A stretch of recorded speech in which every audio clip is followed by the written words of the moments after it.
Yeah. Hello, everybody. I'm Morgan Robinson. This is Coming to the Mic. I'm a stand-up comedian in Amarillo, and this is for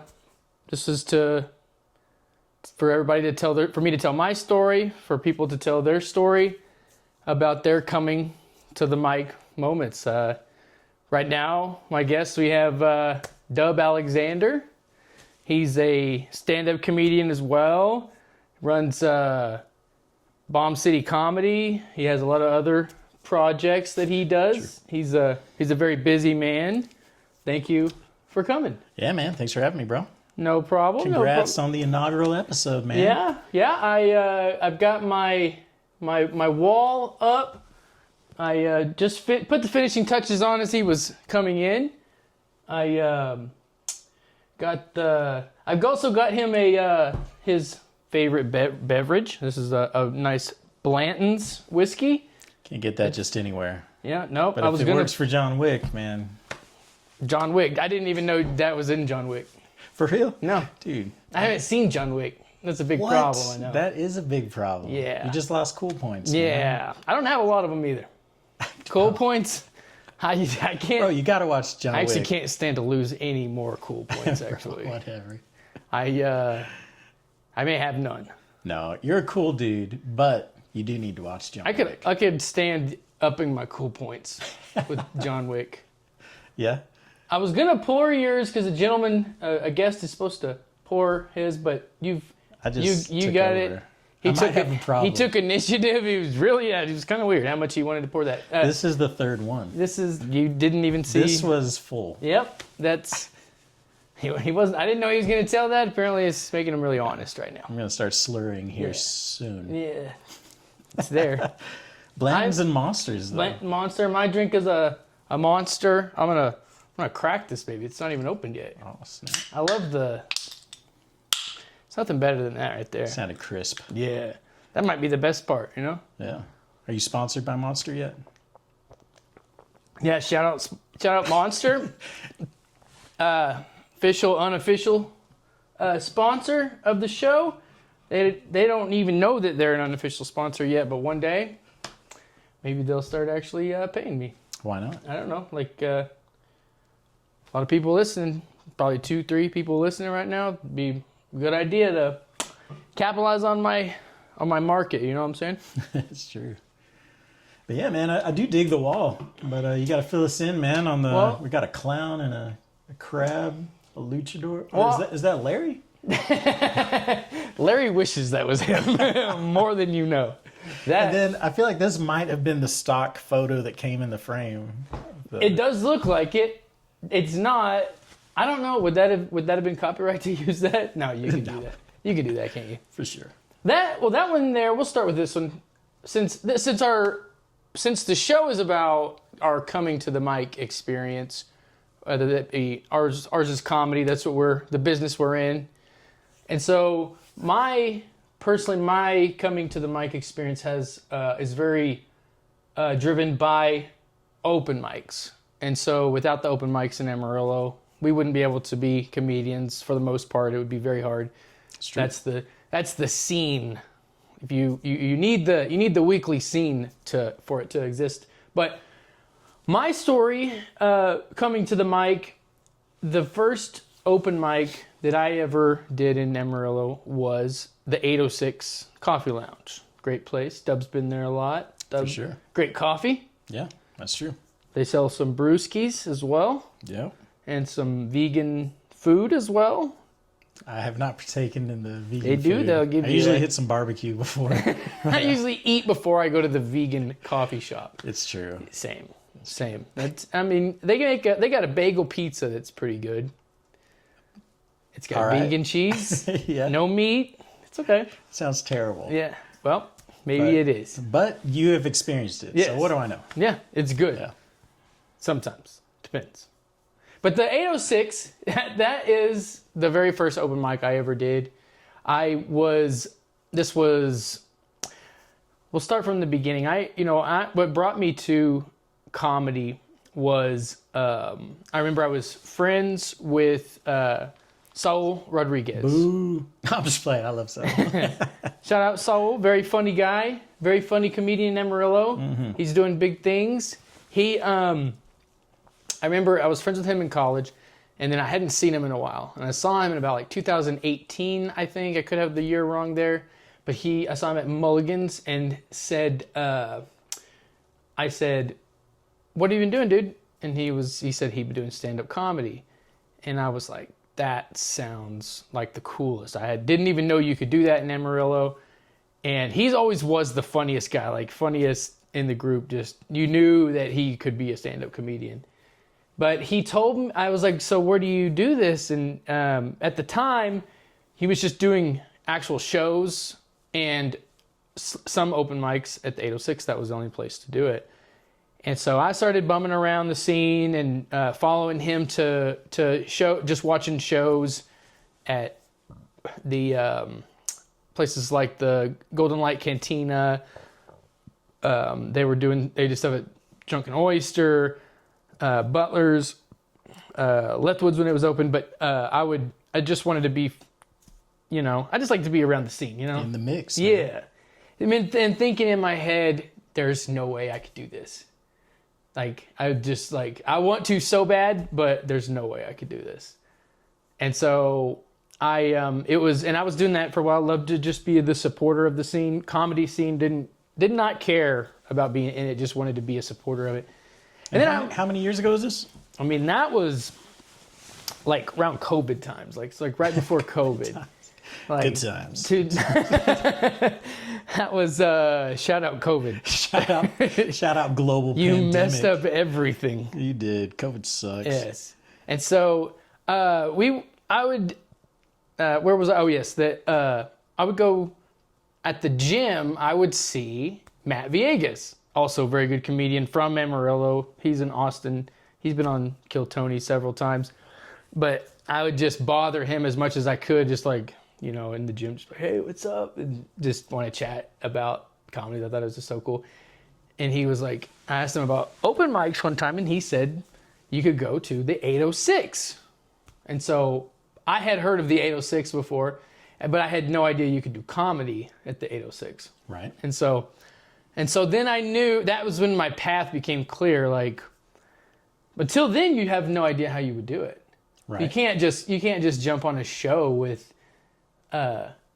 Saul and Colin and then without ever going to open mic. There's no way. True.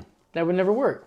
And so I was like, at least I can start here in the workshop in 806 and but what happened was I didn't go up. I was too scared to do that. And so I would watch people go up, and then I was writing jokes, writing stuff. And then finally got the nerve to go up, bombed, did not do good at all, and that was it was like I had done it. It was yeah. Do you remember your first joke you did? The first joke that I did, I think the first joke that I did was I was making fun of the host.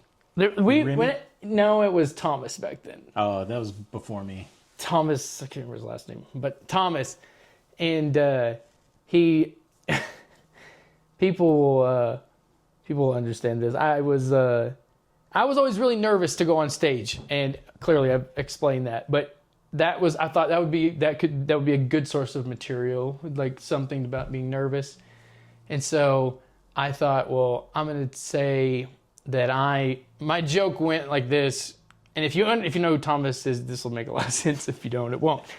But I said, I'm really nervous to be up here, not to be on stage, but because Thomas makes me really nervous. And if you know him, you understand why that would make sense. But that was my first joke. Yeah, and it was just crickets in the room. That, honestly, they like that a little bit, I feel like, but it was, for the most part, no laughs, yeah. I was so nervous that I didn't tell jokes. Like I could probably tell the jokes I told then now and be okay, but I was just... That's a good point, too, right? Because I was humming with anxiety. Yeah. Because You'll see that sometimes, like on Kill Tony or something, where someone's a good writer, but their delivery is just not there, and it's like, man, if someone else had told that joke, it probably would have crushed. Yeah, and like that's why I think comfortability up there is so important, because if you're just rattled with nerves the whole time, it's not going to really matter how well the joke is. Like, right. Which you can hide your nerves too, but you got to do that. You got to hide it at least. Yeah. Was there a drastic difference between like the first time you got up and the second time? Like, did that already help shift you in towards drastic comfortability? Massive shift between first and second, but still really tough the second.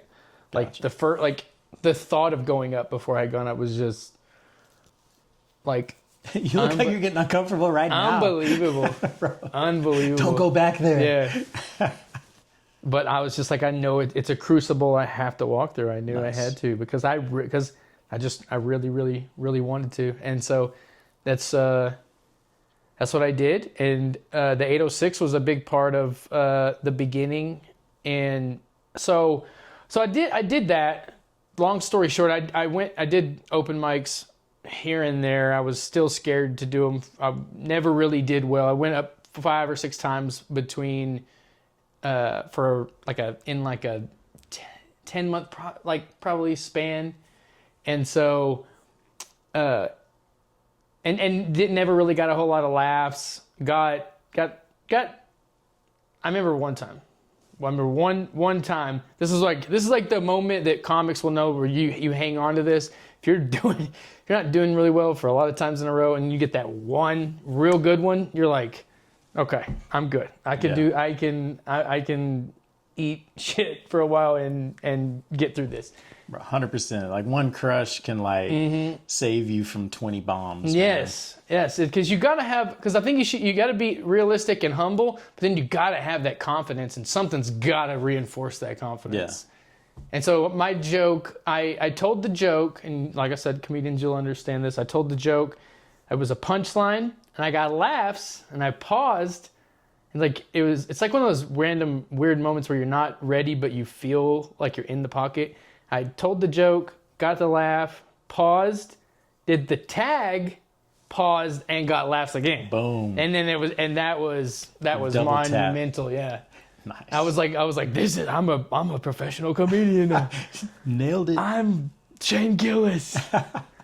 So and then watch out, Shane! I'm coming for you. And then never got laughs after that. So, but you hang on to those moments that whenever you're struggling to be to make it in the game and get better. And I think then I went on a drought where I didn't do comedy at all for like a year. They didn't. There was new guys that had come and left, and whenever I decided that I was going to come back in, that's when the Crack and Crab had started, which is the Crack and Crab.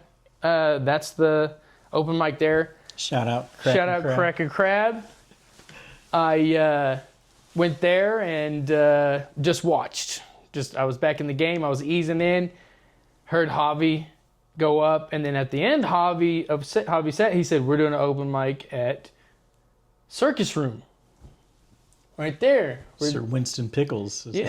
Yes, Sir Winston Pickles. Where does that come from? You haven't seen Sir Winston Pickles on Kill Tony? Mm-mm. He's like in clown makeup. But he's good. Shout out Kill Tony. Yeah. He'll be on there one day. Maybe.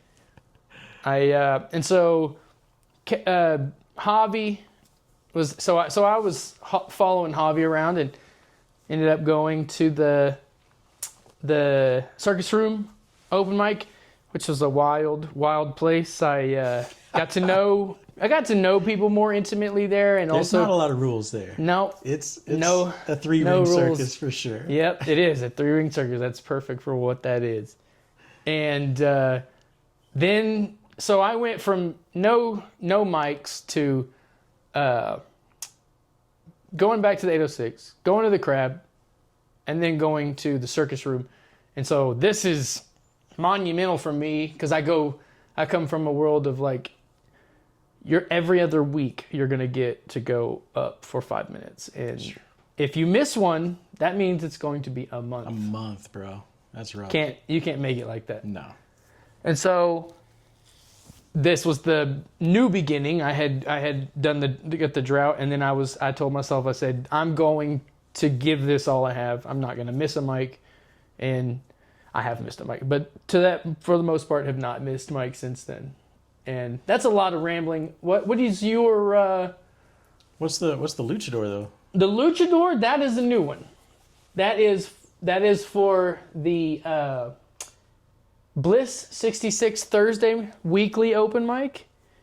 That is we all shared the hosting gig on that. It's a luchador guy because Javi makes the flyers, and he put a luchador wrestler on the cover. So I thought that would be nice, only fitting. I like that one.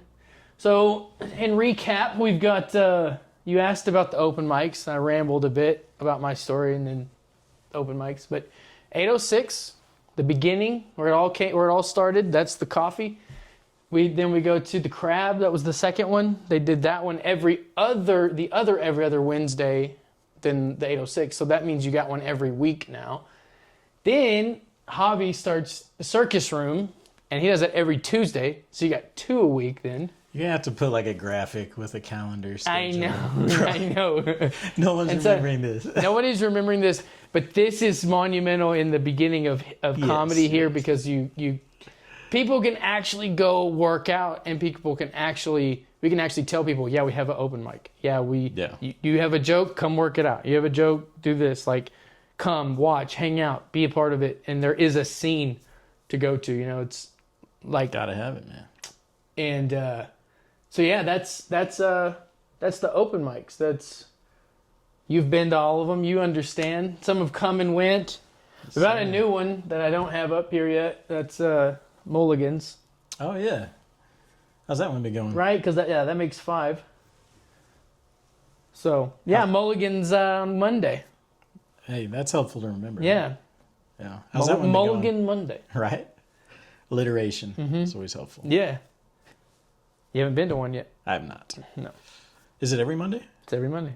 Oh, nice. And we got Monday Night Football almost out of the way, so we can actually kind of get it done at a decent time. That would be hard to compete against at a sports bar. We have to wait till Monday Night Football is over. For sure. They will not listen. They will throw tomatoes at you if you...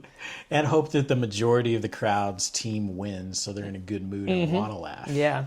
And it is fun afterward, though, because a lot of people will stick around, and there'll be more people than somehow there's more people after the game than there is during the game. And making fun of the teams that lose and talking about the teams that win, it's kind of cool to have that material built in. Everybody's wearing their jerseys, especially if it's a team that a lot of people like. Yeah. That's cool. Nice. So that's Mulligan's. And so yeah, that's the open mic scene. That's crucial. That might be boring to you, but that's crucial to coming to the mic story if you're a comedian in Amarillo.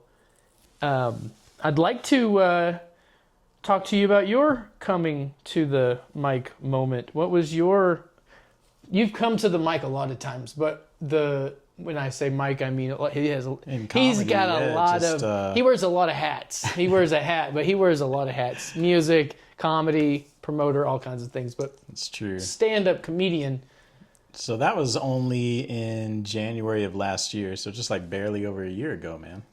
And the first one I went to was at the Kraken Crab. Yep. What were you thinking before? What made you think comedy? Where were you at in your life? What was the... Yeah. Well, I've always loved comedy, and my origin story doesn't age too well, but my grandfather had a Bill Cosby record. Of his stand-up comedy. I have one of those right over there. You can see it right there. A Bill Cosby one? Mm-hmm, look, right there. Bro, what in the world? That is crazy. That's wild, dude. Is it the one with go-karts on it? I don't know. I haven't listened to it yet. Oh, bro. Yeah, so that was like the first time I ever heard stand-up comedy. And I was like, what is this? Like, someone's just... And I was probably... By the way, Bill Cosby, great comedian. Bad person. Terrible rapist. Terrible rapist. But or really good rapist. I don't know. Yeah, we don't judge those type of things on this show. But yes. But he was a great comic. That's true. And I remember sitting and listening to that record, and I was just like, there's people that just like tell funny stories and just tell jokes. Like, that's amazing. And so I'd always like listen to stand-up comedy. I mean, back in the day, it was like you could only watch it on HBO. And so you had to have a friend Yes. who had HBO in order to catch something Yes. like that. And Stand-up then, was hard to get a hold of when man, we were it young. was, yeah. Or you had to like buy this may be before you, but a cassette tape at like a truck stop. Yeah, you could. Yeah, and also you probably had to be of age to buy a comedy tape. Back then, I don't think they gave a shit. Yeah, they dude, just didn't at care. all. But so, you know, and then you had like the Comedy Central era where it was like 30 minutes of, you know, all these different comics. And so I've just always enjoyed it. Really felt like comedy is one of the best forms of not only entertainment, but also communication, because you're able to talk about things. Yes. And explore deeper topics within the realm of comedy where it's really hard to find good conversations outside of. And so just been a big fan for a long time. Had a shift in my career where I wasn't going to be traveling as much. I was going to be here in Amarillo a lot more. And I was like, man, if I'm going to be, you know, hanging out in Amarillo, like I really need to find something that I love here. And so I was unaware there was already a comedy scene here because I had just been so unplugged. And so I started bringing in some comics from DFW and putting on some shows, and then I would open for them because I was like, I'm sponsoring this whole thing. So if I screwed up, I'm not screwing over somebody, you know. That's a trick to the business. If you're putting on the show, you can go up as soon as you want. That's true. If you're putting on the show, you don't need experience to do it. Yep. And so I booked that first show. I was bringing in Des O'Neill from down in Dallas to do a show. And so I wanted a place to work out my opening bit. And by then I had found out about Yellow City Comedy. Shout out Colin Robinson. And Shout out Colin. yep. And so saw there was an open mic at the Crab, and I was like, man, I might as well go and have a run at this, you know. And so that was my first open mic experience. And so, yeah, I've done some comedy over this past year. Really enjoyed it. Looking forward to doing some more, man. Yeah. We're glad to have you. Appreciate it. Dubb gave me one of my first shots on stage at one of his shows. That was the Shark Beach show with Thomas Craig. Thomas He Craig, killed it. very funny guy. Yes. And That was a great show, man. That was the first time that I had done well all the way through, and it was monumental for me. Yeah, you smoked that 5 minutes, man. Yeah, that was a 5 minute hit, yeah, hit, and hit. and I was like, oh, this is what it can be. And I was just like, that was in my comedy experience, that was a true monumental like moment. Yeah. And then the late show was like pretty packed out too. So it was like a good vibe. By then I was like, feeling myself. I did not care. I almost missed you telling me to come up there. I was like, this is out of character for me at all. I was so nervous leading up to this. I think I made myself sick that week being nervous about it. And so, for it to go well, 5 minutes doesn't seem like a lot, but when you haven't done it in front of a crowd like that, there's a lot of unknowns. Yeah. Until you do it, and then there's not as many unknowns. But And when you're starting out, 5 minutes is actually a long time. Yeah. To crush, like. Yeah, because people go up at open mics and do like 2 minutes. Yeah. Sometimes. So, yeah, for you to have consistent jokes for 5 minutes, it is a little bit daunting. Yeah. So that was really that was big for me. So I appreciate that. Heck yeah, man, you killed it. And that was so your story. You've done all the open mics, and I also have here. I have my Mount Crushmore, if you will. It's like a Mount Rushmore, but Mount Crushmore, like what I did there. I have Louis C.K. I have Dave Chappelle. I have Ed Murphy, and I have Richard Pryor. So I would like to know. Showing, bro. You like that? Yeah. I would like to know who's your Mount Crushmore. So, 100% got to leave Dave Chappelle up there. He's the GOAT in my opinion. Eddie Murphy too. I mean, going back to that, like the HBO days, Delirious and Raw. Like, Yeah. oh my gosh, Yeah. bro. And I know you watched that. I'd finally, yes, I had, since we Netflix talked, I have watched the Netflix, and Being Eddie. it brought, it was amazing. And especially a lot of these guys talking about him and just how much, like, I didn't really even realize how, in like high regard, I guess that's crazy for me to not realize, but high regard he is felt in with those upper echelon comedians, Yeah, especially man. Dave Chappelle himself. Right. But I mean, it's so weird, right? Because when did his last special drop? Like, dude, it's been 80s? decades. Yeah. Decades.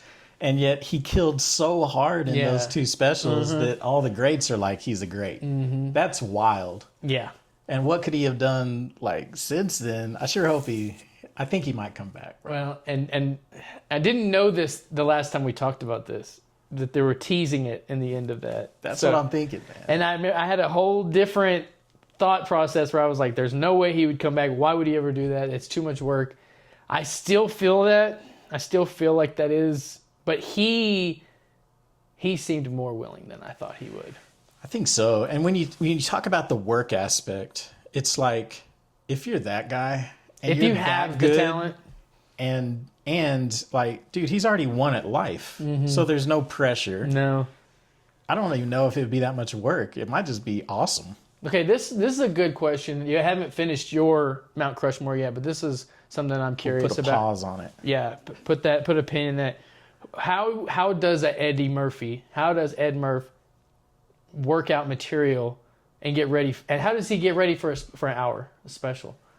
Well, I think now, I mean, like the Mothership would be the perfect. He's got no material that would work right now. Unless he's writing and we don't know. He might be doing a lot of that. Who knows? Bro, I may be delusional. I think he could get up and riff for an hour and he crush probably an could, auditorium, because to be dude. honest with you, that's what I think Dave Chappelle's doing right now. I agree. I think that- they're freaks of nature, bro. And That's not. and that's something that I wasn't taking into consideration, because I'm pretty sure. Well, we know Chappelle works out though. We know he gets Yeah. up. Yeah. But Eddie Murphy, Dave Chappelle's last special, I'm pretty sure, was a surprise. I'm pretty sure that Netflix did not know they were filming it until right before they were. Did you hear Tom Segura talking to Joe about how like Netflix called him because he was supposed to be when did his I think special that's what drop? I thought. Yes. On Christmas Eve, I think, right? And they were like, "Hey, Yeah. Dave Chappelle's That's dropping why a I thought that, special," yeah. and they said, "We know it sucks, but he's Dave Chappelle." Yeah. And Tom was like, "I I get it." get it. And for someone like Tom, how big Tom Dude, is, Tom's a monster, and for yeah. him to be like, yeah, bro. I get it. So I think with like Eddie Murphy working stuff out, like the Mothership would be the perfect place to do it and Joe would let him in a minute because they take the phones and everything, and so you're just able to go. And so I think just finding venues like that has got to be. And he lives in California, correct? I don't know. Yeah. From the. I think so. Yeah, that's right. And so, I don't know. Would Well, you hop on your private jet. he could go any? Dip over to Austin. That would be hard. Joe picks you up. So how often is he? He's writing. How often is he going to have to? Because he's got to know what the hour is going to be. Yeah. So how does he accumulate that time, and where's you? I guess you answered where. How often? And I don't know either. Yeah. This is a question I don't have know. the answer to. I'm very curious though, because that would be I would watch that in a second. Oh my gosh, dude. Yeah. And I would love to know the process. You could make a documentary about the process, and I would watch all of that. 100%. Yeah. Yeah, he's a monster for sure. It would be interesting to know what his process was back in the day. Yeah, that's true Before too. Delirious and Raw, like how much did he work that out? Those guys were so much like panache and like attitude back then. Yeah, dude, you got to get a red leather Leather pants. whole getup, Yeah. bro. I wear some pants now that people make fun of me. They're saying they're too tight, so I might as well just make them leather. Dude. Yes. Oh So- my gosh. I don't know. What? Let me see what I think. If they're like, Eddie Murphy goes, okay, Netflix, I'm doing it.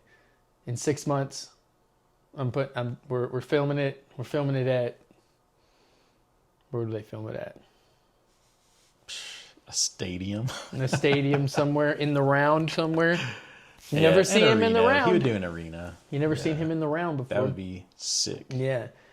He's the king of energy and walking too. So he would. Oh yes. He would murder that. Bro, his walk is funny. Yeah. That's stupid, dude. It's like such an edge that we mentioned Saul and Larry earlier. Like some people are just funny. Yeah. And then they write material. Yeah. And it's kind of a cheat code. It's bro. like there's so much already there. Golly. And then you get if you get those guys learning how to write in their voice and write good jokes in their voice. It's a 1-2 punch, man. It's very frustrating for people that don't have that. Right. Yeah. Yeah. So yeah, it would be easy for him. I just think. I think I don't have a great answer for it. I have a lot more questions than I do answers. I don't know how he would work that out. It would just, because imagine if you're going to, if he's working out, he would have to be so surprised that he was going to work out at the Mothership or the Comedy Store or the Comedy Cellar or somewhere, because there's going to be a bajillion people there trying to watch him. It's like, it would have to be like, all right, Ed's here, you're getting bumped. Like, we gotta, like, it had to be that, and then he leaves. They're gonna be storming the doors like a P. Diddy celebrity basketball game. Yeah, and someone's getting killed. Too soon? Okay. Good talking.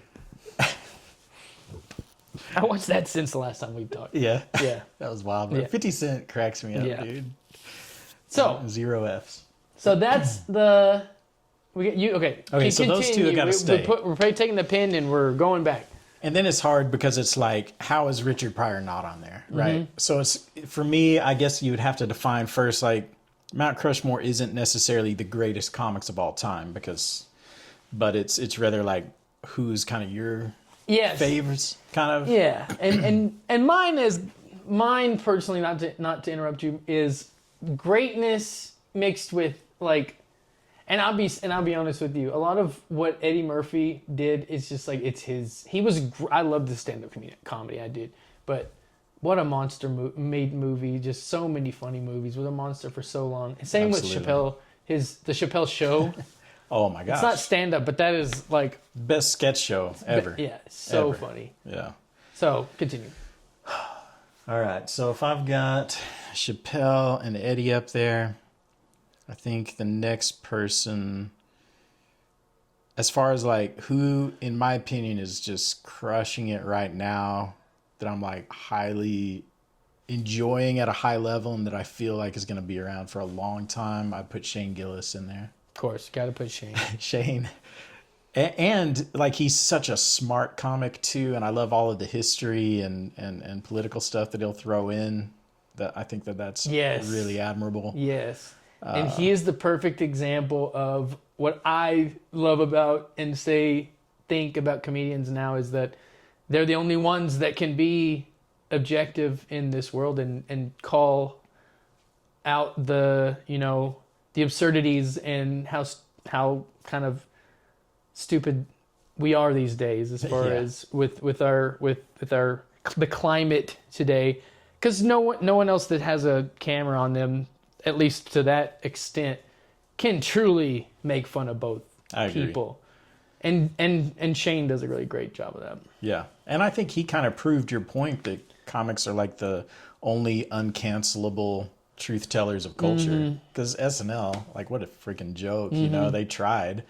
And then they used to be, maybe. Yeah, back in the day, for sure. But now, like when they were trying to kowtow to all of the politically correct nonsense out there, like, good job. Yeah. Like you lost Shane Gillis and made him bigger than ever. And then they hire And then Trump goes back into office and he's the best Trump impersonator ever. Good job, SNL. They realized that was one of the worst mistakes they ever made. One of the best things that ever happened to Shane, by the way. Yes, I agree. And isn't it weird? Because I feel like Cam Patterson going from Kill Tony to SNL is actually a good move for Cam. Like, I feel like that's a win-win for him and SNL. But for Shane, I agree, it would have been a limiter to what he's capable of. Yeah, now that we know what a monster he is. Right. He's a creator. He's got the shows, Gillian Keeves. He makes the sketches. He does the impressions. He's another the guy. White Dave Chappelle when it comes to skits. Yes. And did you notice, I didn't notice this back callback. Did you notice that whenever, if you look at Dave Chappelle's sketch and how funny some of his makeup were, Oh my gosh. and I realized he got a lot of that from Eddie Murphy, like his willingness to be in makeup and do those such funny, because Eddie Murphy talks about how much he loved being in makeup and doing those characters. And I saw some of the Dave Chappelle replays back in my mind, I was like, yeah, that was him. I don't know if he got it from Eddie Murphy, but they definitely had that in common. Eddie Murphy opened the door. Yeah, and when you understand how much of an influence he was on him, you go, yeah, he did get that from him. Yeah, like him not being scared to I think some of those comedians felt like they were so cool that they couldn't do something like that. Right. But Eddie Murphy was just so unapologetically himself that he would just... Which is laughable because you have Eddie Murphy, Dave Chappelle, and Martin Lawrence, who are all top tier. Yes. That like have crushed in makeup. Yes. And I think Eddie Murphy started all of that. I do too. 100%. And so what and that created comedy gold. Oh my gosh. If that hadn't taken place, then you wouldn't have, like, for me, like Dave Chappelle doing Tiger Woods is like one of the Tiger Woods, yes.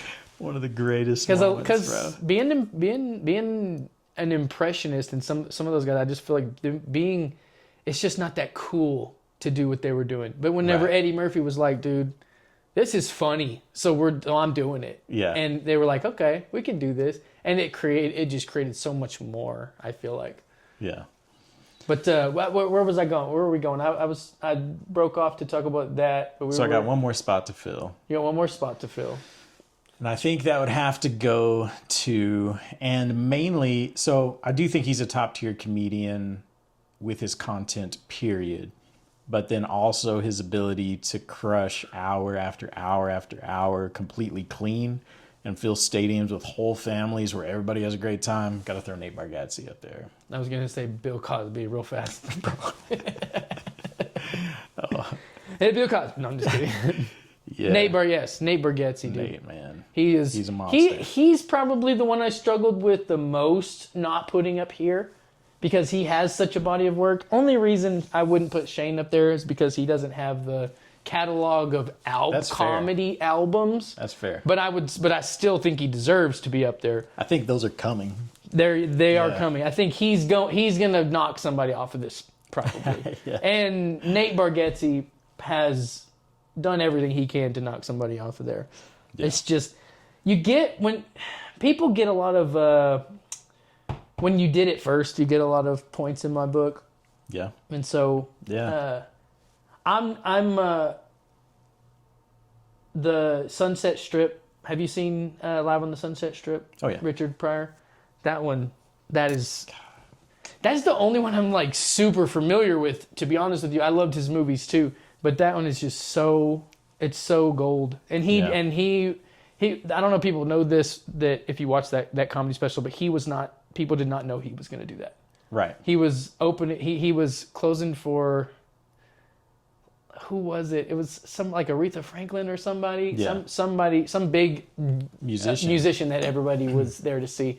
And just he was just the jokes, like when you're a comedy nerd like I am, you understand writing, and he's just such an example of types of jokes where he's just like, the writing is just so good. He's a surgeon. Man. Yeah.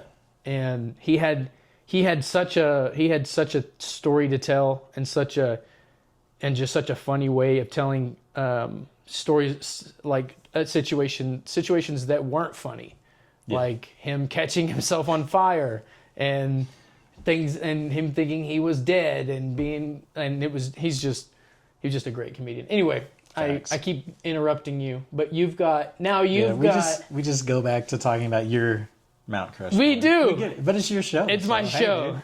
It's my show.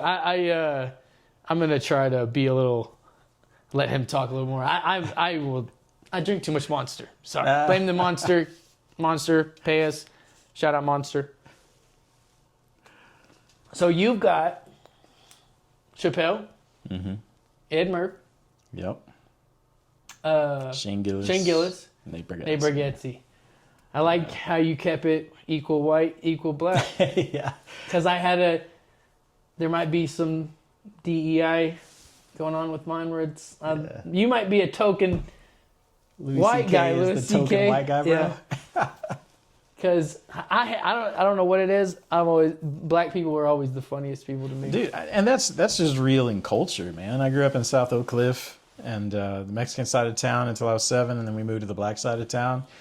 And then I moved to Amarillo, which is like hella white, right after college. And it's like, I'll say indisputably, just black culture, just families and stuff. Yeah. Dude, they're the funniest, man. And they have such a high value for comedy and making people laugh. Like, yeah. I think they have it growing up. It's more inherently like, ribbing people, your siblings dude. growing up. I think it's much roasting, bro. Yeah, There was roasting. someone, like at school, dude. Yeah, You would just inherently. roast each other all the time, man. Yeah, so I think they have a leg up there. But that's a good Mount Rushmore. You got 2 whites, 2 blacks. Yeah. I like the equal. Balanced. It's very balanced. Yeah. And I love everybody on there. Shout out all the, Latino and Asian comics. Yeah. Up And your Latinos game, are making a but- big surge. They really are. You got a lot of Felipe Esparza. You got. Dude, he's coming to Amarillo, so I know. I'll be out of town. Dang it. But You got. he's great. Who else? I don't like him as much now. No disrespect, but back in the day, George Lopez was There's killing, Lopez. in the stand-up scene. Who's the guy from Dallas that I love? Oh, Ralph Barbosa. Ralph Barbosa. I forgot For his name. sure. Yeah, dude. Yeah, He's there's killing it. there's some hitters. One of my here, I'll know since I'm just talking about me and my stuff. One of my big honorable mentions is Bill Burr. Oh, yeah. Love Bill Burr. He's got a catalog. He's got so many banger specials. And there's like him, when you look at like him and Tim Dillon, and whatever that ability is to just be given a topic and rant for however long, and it's just consistently funny, that's a whole nother weird skill set. Yeah. And he's one of those guys, comedy nerd stuff, I know from just researching. He's a guy who writes on stage. Have you heard of these people who write on stage? I don't understand how that works. Louis C.K. is one of those guys. So maybe that's part of where that comes from, is his ranting. He's ranting on stage. Because I'm actually trying to do that a little bit more now, because I feel like I'm a little bit more comfortable where I can maybe write on stage. I don't understand why you're in a better mindset to make a joke just because you're on stage. Do you understand that? Like, have you tried to write on stage or understand that at all? I wonder too, though, if were they always like that, or do you have to get like to a certain place where it's like that becomes the easiest place for you to create? It's got to be that. I feel think like so. that makes a lot of sense. Yeah, because I could see someone getting to the point where it's like, I'm a professional comedian and this is what I do and I crush. So put me in the game and let's see what comes out. But I don't know that anybody could start that way. No, you and could not just completely suck. Yeah. I know I would suck. Yeah. Man. So maybe I'm getting to the point where at least I feel like I could do that, because that does make a lot of sense. Clearly, you have to start writing like. Well, and I think a little bit there's a difference between writing on stage and doing crowd work. And so if that makes sense. So it's like, is it crowd work when you're like asking for a topic and someone throws it up, or is that writing on stage? I'm not sure. Yeah. I don't think that's writing on stage, because unless you're getting something, unless you're getting a gem from it and remembering it and writing it down. That's another thing too. That's a problem, is like if you're saying something I guess if you're recording it, so you're always going to remember it because you recorded it. It's just like if it's a throwaway crowd work, that's not going to be, that's not writing on stage. Yeah. So have you straight up tried like just straight up writing on stage, like no audience participation and just like seeing what bubbles up? Or? Well, a lot less of that, but yeah, some of that. Just riffing, just like. The problem is I feel like a rant with no goal in mind at all, without some kind of audience participation, is not going to work out. It doesn't seem like to me. You need that. Right? You need that. Like, I'm going to say something to them and say something back. But like ranting on stage, yeah, I'm not doing any of that. Really. Yeah. That's more of a podcast thing. Yeah, I'm trying. I've tried that a little bit. It has not worked out. Yeah. But I like I said, I'm trying that a little bit, and it does make a lot of sense what you said. You can't really start doing that. You got to get to a point, and now, dude, it's Allen Iverson, right? AI. Yeah, bro. Like when he got to the point where he was like, practice. Yeah. Like, I'm not even coming to practice. I'm gonna show up at the game. You talking about practice? Yeah. So I think that's kind of where those guys are at. Yes, and to your point, like as I'm putting myself in the mindset, like it's kind of hard to be like I'm in my comedy mode and what I'm gonna say without being up there. Now that I have been doing it a little bit, and then when I get up there, then I go, okay, this is what it's like being up here. Now I can feel the audience and feel what's going to make them laugh, feel the timing in the air, feel who it is. And so that does actually make more sense to me now, where you get your chops, you get your feet under you, you've got a bunch of mics under you. And then, cause sometimes what's weird is I'll be like, I'll just be thinking about it and I'll be like, I have no idea how to do this. I have no idea. Like, and then a concept will come and you're like, I'm not sure how to work that out. Well, I'll just be like, this is like, I can't be, I'm not a comedian at all. And then I'll go up on stage and I'm like, oh yeah, I've done this before. I can do this. So that imposter syndrome. Yeah. Yeah. Where it's like you don't realize you can just kind of go up there and without anything and make it work until you do it. Yeah. And so I think people like Bill Burr have probably done that so much. They trust themselves so much to do it while they're up there, and they're doing so much time, and it's that would be the most efficient way to write a joke. I feel like is if you were only writing jokes while you're doing it, because that's when it would feel like you're. Because one of the problems with us writing jokes is you write a joke and you don't know if it's funny until you get to the stage, right? Right. But if you're in the moment and if you have this superhuman ability to write a joke while you're on stage, you know in real time whether it's funny or not. Right. So it's almost like Bill's been doing it for what, 20 years? At least. Yeah. So you'd have to be somebody who's got that kind of chops to do that. I think so. But no, the more I think about it, the more I parse that in my head, that does make a lot of sense. Where if you're gonna be doing it the most efficient way possible, it's going to be thoughts coming to you. Like, I think they probably have premises before they go up there. Right. It's not just like, let's have a blank mind and then go up there. But feeling the crowd and feeling the stand-uppiness of the moment and then telling the joke. It's like you're in the moment. You're in the type of mindset you need to be to tell the joke. Right. Instead of, I've wrote jokes that I've on paper and been like, this is the best joke that's ever existed. Yeah. And get on stage and it didn't work at all. Oh, no. I've got a question for you, though.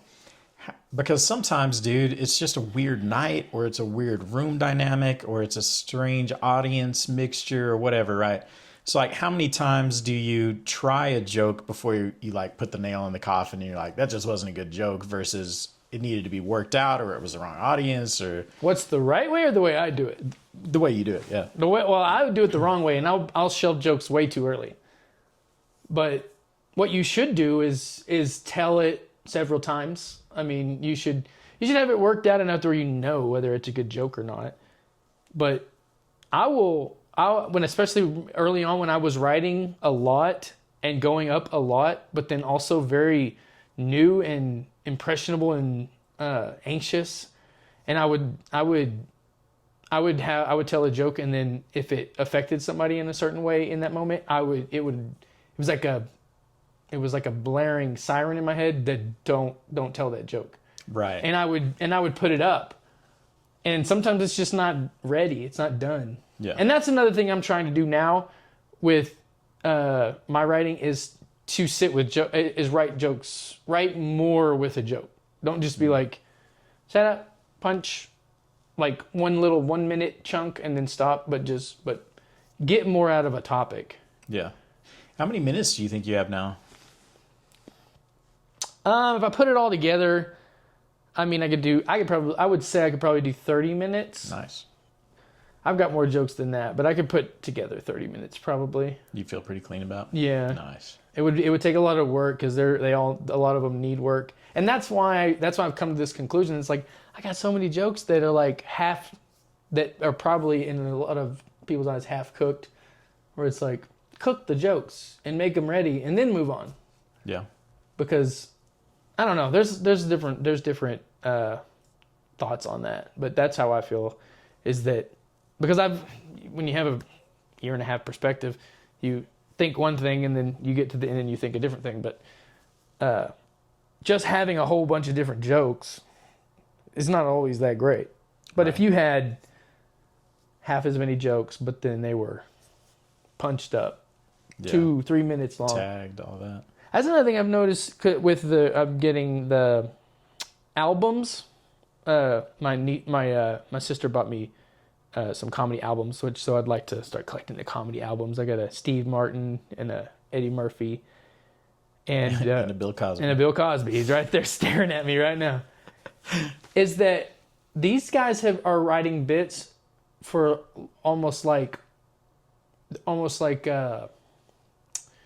track length, because that's what they are. If you look Right. at the back of a comedy album, it's Yeah. this joke 3.5 minutes. This joke just like 4 minutes. Just like a music album is.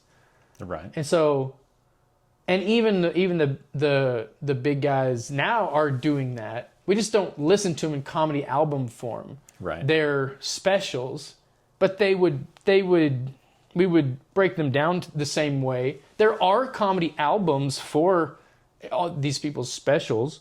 Really? I didn't know that. I don't know how you would buy them, but that's how they put them into consideration for Grammys. Oh, wow. Because that makes sense, there's yeah. a best comedy album every year. I don't know if you Right. realize that, but there's a best comedy album every year in the Grammys. And I don't know if you know this, but Dave Chappelle has won a bunch of them. I'm sure. Nobody knows. Nobody brags about He them. just screwed Tom Segura out of one last month. So. Yep. Right at the last minute, Yep. bro. Slid in there and scooped it. I'm trying to think of the first weird name because I looked it up one day, but it's Dude, we should pull up the last 10 years of Yeah. comedy albums and see if we agree. with the critics. with the critics on Yeah, yeah, on the Grammys. I'm Yeah. sure it's very political. Let's look it up. Yeah. Let's look it up. Yeah, let's see. Look it Go- up. Pull it up, Jamie. Put up, Jamie. Comedy album. Comedy. Album. Play the clip. Grammy winners. Let's go. Let go. They started this a long time ago. Okay, the last one. I'll just give you the winners. Yeah. Wait, who's the winner? Oh, we have this year's. They have not had the Grammys this year yet. Guess who's up for the first time? Who? Nate Bargatze. Hey, boy Nate. We got Nate Bargatze, Jamie Foxx, Ali Wong, Sarah Silverman, and Bill Burr. But last year, Dave Chappelle in 2005. Year before that, Dave Chappelle. 25 was Dreamer. 24 was What's in a Name. How's he not up for this year's? I guess, I don't know, he may be in a betweener with that last special. Yeah, and with this, it was a surprise. No one knew it was coming. May not be an album. Maybe it didn't get registered. Oh, that's true too. 2023, Chappelle again, the closer. God, that was. Do we great. agree with it? Do we agree on these so far? I mean, dude, anytime Dave Chappelle wins it, I'm gonna agree. Chris Rock was up for one. 2022, Louis C.K. This one's, I didn't know this. 2021, Tiffany Haddish. What? Bill Burr, Jim Gaffigan, Patton Oswalt, and Jerry Seinfeld. 2022, Dave Chappelle for Sticks and Stones. Yeah. 2019, Dave Chappelle, Equanimity and the Bird Revelation. 2018, Dave Chappelle, The Age of Spin and Deep in the Heart of Texas. Then we've got Patton Oswalt and Louis C.K. So, Wow. Dave Chappelle won a lot of those. Half of those, man. So That's crazy. So that sheds some light onto like how they're. We don't talk about this. People don't. So I don't know if this is something that they're thinking about when they're writing these jokes, but it seems like they would have to be. If I'm writing a comedy album, and it can't just be about two tracks, you know? It's Right. got to be 12 tracks, 10 to 12 tracks. So I wonder if they're going, all right, my hour is like 3 minutes joke here, 3 minutes on the second one, 3 minutes. And so are they, I wonder how conscious they are of that, if they are at all, but they don't talk about that very much. Right. So they may not be at all. It was just something I noticed when I was like looking through the comedy albums, is like, they're all about the same length. Yeah. So it's like they clearly were doing something with the bits. And I guess the length, like, because probably Netflix, I don't know, but I would guess Netflix contract is for like at least 60 minutes, you know? And so they're probably still writing for that like hour goal, I would think. So, And when, so are you gonna record that 30 minutes, put out a special or what? No. Dude, why not? I don't know. I haven't thought Bro, about you it. have to do that. Well, we will see. Yeah. I mean, dude, you have to have a special come out at some point. Do you feel like Unless the you're 30 Bobby minutes Lee. of material is... bro, that was freaking good. Do you feel like the 30 minutes of material like flows? Like it makes sense as a 30-minute segment? It could. You understand how to mold these things. It's very... I feel like my writing is it kind of changed over time a little bit, but for the most part, all of it is it's all about me. So you can make it. I don't know what it may be too all over the place as far as me to call it one thing, but because that's another thing too. You want to kind of keep a if you're making a special, you want to keep a topic, a common theme or thread throughout. That makes sense. How much time do you have? Man, It's just a common question in West Comments. How much time you got? maybe 10 minutes. Whatever. I've seen you do 45 before. Yeah, but some of that was like niche topics, you know. So like, It's like I was writing on stage. when no, bro.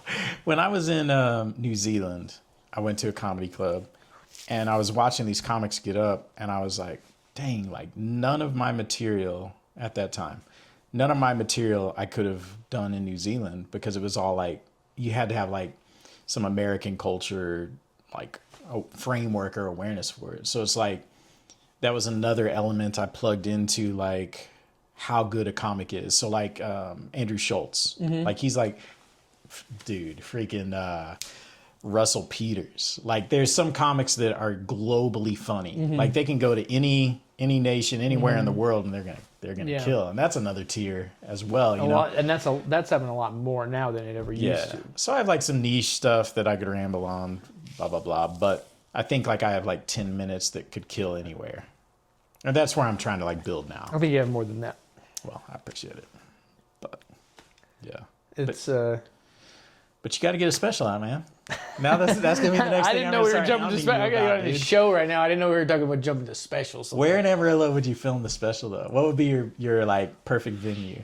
That's a good question. Film a special. I mean, unless there's somewhere in Clarendon that's really. We have a movie theater in Clarendon. Oh, have they got like dude, some of these small towns in Texas, like they take old movie theaters and like turn them into dope venues. Have they done that there?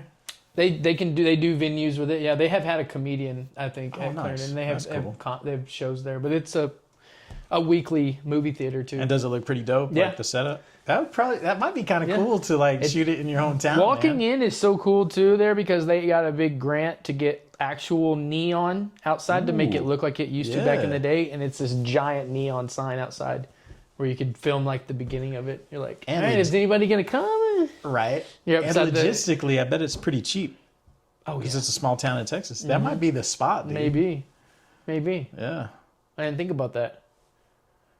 I was thinking of spots in Amarillo. Yeah, It'd be like where y'all started. Then I would have all my people that know me heckling me the whole time.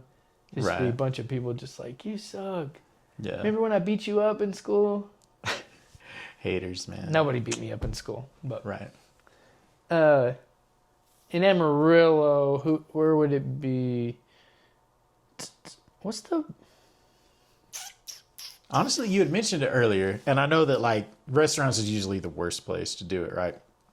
But if you were able to work out a deals where they were just serving alcohol and like operating like a comedy club for that night or that event, I got to give a shout out to the Drunken Oyster as far as like the vibe in there feels really good. It looks dope. Best vibe of a comedy show I've ever seen was in there.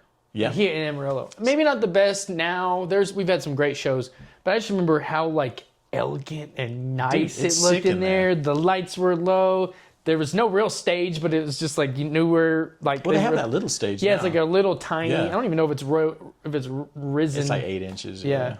And it's really small for music, but it's giant for a comedian.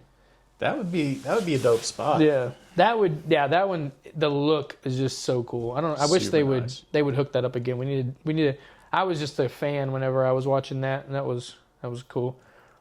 This scene is what do you think about the scene of Amarillo? We haven't talked about any of our comedians. We have some good comedians. Dude, definitely got some good comics, man. Talk about Colin Robinson and he opened for Chris. Opened for Chris D'Elia. I was very proud of him. Like he did really good. 3 months ago. Yeah. Yeah, crushed. That's super cool. We got Saul. He's very funny. Yeah. Colin Robinson. Javi. I said Hobbin. Larry. We've got some guys who come and go. Yeah. Like Preston and Danelli. Yeah. But yeah, Colin, so funny. He, you said, opened for Chris D'Elia. I've seen him on a bunch of shows. He's never seen that guy bomb. I'd love to know how he writes because I cannot put a pin on it how he does it because he doesn't seem like he has a plan on where he's going to get to the punchline, but he always gets there. That's true. Yeah. He's underrated on the zest part where he has that too. Not like Saul, but he can say things in a really funny way. Yeah, he can lock into a character. His comedic timing is very good. Yeah, for sure. And he's good at like kind of off the cuff topical stuff. Yes. Like when Amarillo got a Long John Silver. He's like, dude, he did this bit about the line of Long John Silver. Just had me rolling, bro. Yeah. He's a monster. Colin, great. Saul Rodriguez, he's been doing great things. He's been traveling. He's been in South Texas. He's going to Odessa, Lubbock. He's really out there trying to branch out there. Javi, one of my best friends. He's really good. He's working every week with me. I always say that like me and him were in the trenches together. Mm-hmm. Javi's like my war buddy. Yep. Special spot. Javi, shout out Javi. Yeah, great guy too, man. Really wants to see people around him succeed. Yeah. He's always warming, always talking to everybody, and big part of the reason that I'm still doing it is because how warm Javi was. But he's busting his butt, working the mics. He's hosting a lot of them. I'm helping him, but he's hosting a lot of them, and. Just in the comedy trenches, we're hoping it pays off. I think it'll pay off in some way. We'll get Javi on this podcast one day. Heck yeah, man. And who's next? Larry, the newcomer. I love Larry. He's one of my good friends now. I've felt like I've known him forever. Right. He's a really fun hang, which in this game how important the hang is. Yes. It is for me anyway. Where he's got three. You gotta have three things, and I'm all in with you. Good hang, you gotta care, give a crap, and then be funny. Yeah. And he's smashing all those out of the park. 100%. And he's got the high energy zest. Dude, he'll make you laugh before he opens his mouth. Yeah. Just going up and getting the mic. Yeah. He's just freaking funny, dude. I see him come into the mics. He comes in after me, and just when I see him, I'm just start laughing. Dude, 100%. He got the haircut. You just know he's coming with like, he's just got a great sensibility to him. Yeah, stage presence. Yeah. Yes, he's 1 year older than me, so he's my age, but he's just a little bit more seasoned than me, and I just feel like he's right. I don't know. There's something about he's got a great demeanor. I really like hanging out with him, and he, like I said, he's been doing this for, I don't know. He's been doing it for like half a year now, probably. Done his first show now. He did the show at Butler's. Nice. That was I still get compliments from people on how great that show was at Butler's. It was so good. That's a small room, and it's got a good vibe, so I bet I tried to get in there, but they had sold out. It sells out quick. A lot of times you can't even you got to buy them online, and if not, you got to get there like 30 minutes early or earlier than that. And I showed up, and they were like, "Nah, we sold out." Yeah, way earlier. yeah. I was like, "Ah." And when they sell them online, because they do a really good job of promoting, and then a lot of the comics did, especially Hobby did a good job of selling the tickets, and you as a promoter, with your promoting chops, you understand like the show being good is really important. So you understand like the product itself being important. It has so much to do with the space, who the crowd being good that's in this space, and then being in such close quarters that the laughter is is contagious and goes through everybody. Yeah. And you get that small space, good comedians, good crowd, and you can light that place on fire. It's nice. That was a really, really good one where even in that small quarters, you could have a pocket of people that are not good, and it can ruin the whole thing, which is the game you play. It's not that when you get a win like that, you hang on to that, because they're not all like that. It's live entertainment is just fickle. You don't know how it's going to turn out. That's for sure. You're trying to figure out the science, but that's a big deal, man. Like the size of the room, the atmosphere in the room, the audience, what is it comprised of as far as like personalities and culture, and yeah, man, it's strange. And even like when you live here and you have to work out here, like you have to factor that in as well, like the demographic of Amarillo, the culture of Amarillo. Like it's way different from Dallas or Austin, miles different from either of the coasts, and that's something I'm always trying to factor in as well. And I also try to hit up, open mics in other places where I go. And I just locked down a corporate gig in New Orleans for next weekend. So that'll be interesting. But then again, that's a corporate gig, so it's not really going to be like the culture of New Orleans. It'll be the culture of that organization or company. But yeah, man, lots of factors, man. You think about the culture of a city, and then but then when you get there, it's actually there's so many different cultures. Like if you think about the crowd at the Shark Beach shows. Yeah. Wildly different than the crowd at Butler's or 806. Or the circus room. Or the circus room. And so that's very true. Creating a good show. Great show. Question then is, how much are you tweaking your content in those different arenas on the fly? Me personally? Yeah. None. I'm just maybe one day I'll have the chops to do that, but I think when I write jokes, I try to make it where it can. It's funny enough. That may be smarter, right there. I start at the pad, the pen and pad, when I'm trying to, because I think that there are.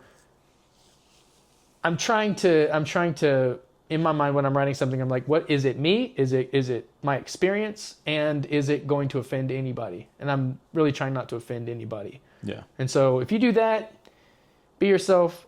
Honestly, clean or not clean is a factor, but otherwise, I think you can do well. And being yourself, as long as you're in the parameters of if you're in the rules of the game, you're going to be fine, I think. If you now, like I said, like there's crowds that will handle being ribbed a little bit more, handle it better, handle roasting people or talking about a certain type of people that can handle it a little bit better than others. Yeah. And I will do sure. some of that, but I'm not.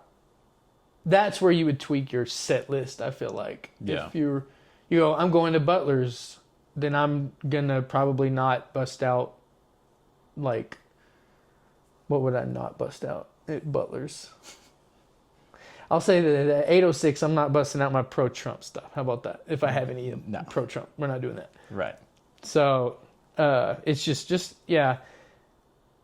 On the fly part is where I will say I'm not doing anything on the fly. I'll tell you that.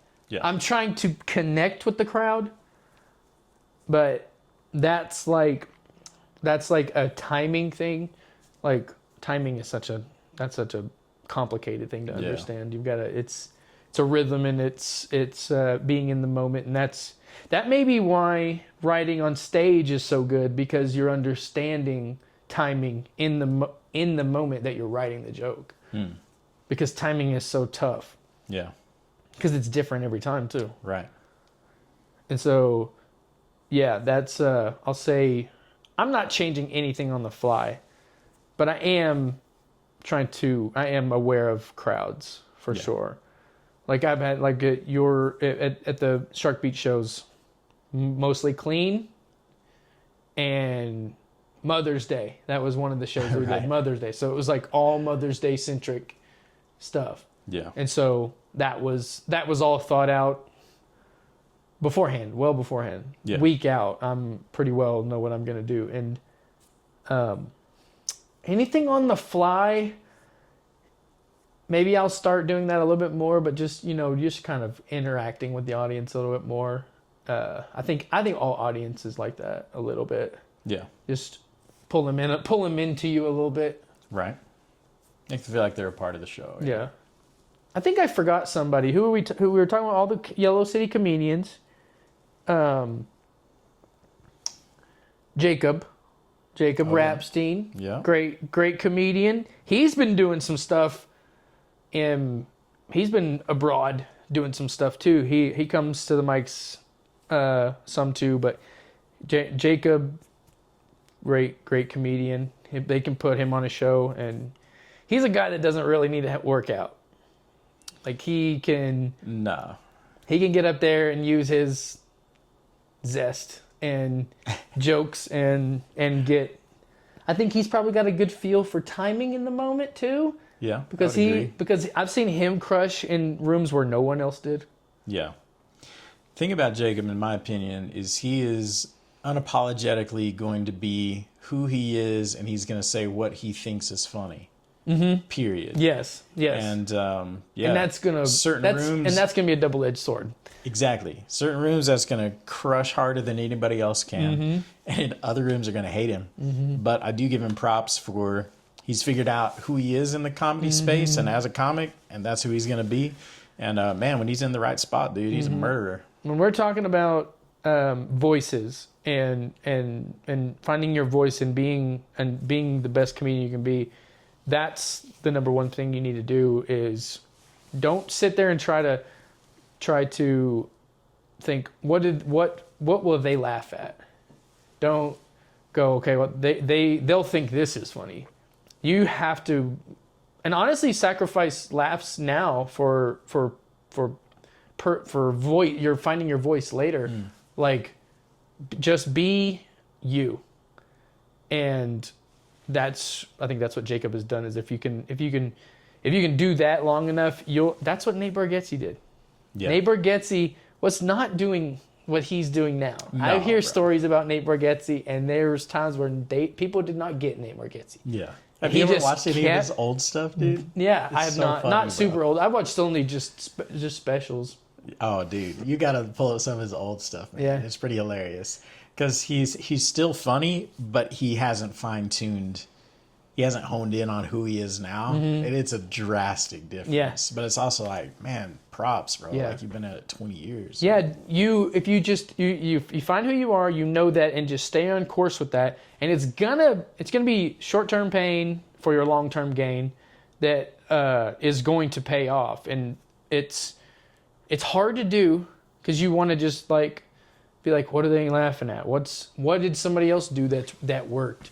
What is the topic that is working? Like, Right. but you're and we have talked about, reading books and on comedy. And my cousin, shout out Will Drakely, is really one of the funniest guys I know. He's not a comedian yet, but he should be. But he's asking me about stuff, and I want to tell him one of the best advice that I can give you is I'll tell you these books, but the problem is it's not going to help you find your voice. It is good stuff to know, but don't lose yourself in the books, because then it's like no one can tell you how to do your comedy. Yeah.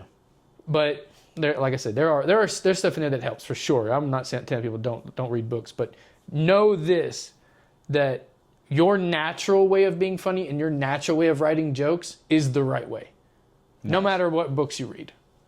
And and what'll happen is when you read the books, all you'll do is figure that out. Is that something you already knew is true? Yeah. And so read them, but it helps you understand joke structure and stuff like that. But it's you just gotta find your own voice, and that does fly in the face. We're talking about Jacob. Jacob's good. He's found his voice, and it's kind of his personality. He's a little bit of contrarian, so he doesn't mind making things a little bit of a contrarian. He doesn't mind making. He doesn't mind a little bit of awkwardness. Oh, dude, he loves it, bro. Yeah, he thrives in some awkwardness. He does thrive in awkwardness. He does. So he thrives in tension, and so he's always comfortable. And so that's where like that he developed that before he developed a comic voice. So that's where that was easy. And then on stage he's done this. He's just furthered it. And so yeah, that's that talking about Jacob. That's So speaking of like finding your voice, right? So if you had a scale of 1 to 10, where would you say you were at as far as like solidifying your my voice as a comic? I don't feel like I'm close. Dude, I feel like I'm at like a 3 maybe. It sounds crazy, but I think I would have probably told you a year ago I was closer than I feel like I am now. Yeah. Where it's like, I don't know, you just I think the direction that my writing goes is more hashed out, but just find that it's like I feel like my experience has changed too. Like my experience with the world is changes. So yeah, it's like I think I'm closer. It's just I can't tell you where I'm at. I mean, like if I put from a 1 to 10, I feel like maybe halfway there, or not even halfway there. Yeah. And but I do know that I understand now that the more natural way of comedy is just let yourself be you, be yourself. And that's where going on stage like I have been lately with nothing has been allowing me to, and it's been paying off a little bit more. Me and Javi talked about this, but like it's a little frustrating because I've been doing a lot of stuff with like, and we both kind of been like, get to the jokes. Yeah. But I'm just going up there going, I am going to figure my natural, like what's going to naturally happen up there. Nice. A little bit more. I like that, man. And I think it's paying off. Starting to pay off now, finally. Heck yeah. And so, yeah, I think that's why I'm saying like, it's like you make jumps forward in it, and I think you might take steps back in finding your voice. And it's like, you may never actually maybe there's like a varying degree of finding your voice. And I don't know. I mean, those dudes all did, right? Yeah. Like, they're locked in, bro. They're tuned up to But then you think Eddie Murphy's voice, his voice may be different when he comes in, because imagine how wildly different his comedy is going to be. And I guess it just depends on your definition of voice. That's a really good point. Yeah. And I think it's important to chase that. And maybe it's not as important to figure out exactly what that means, but just your voice is you being you. Yeah. And that's going to change. Right? Because you change. You're telling your story.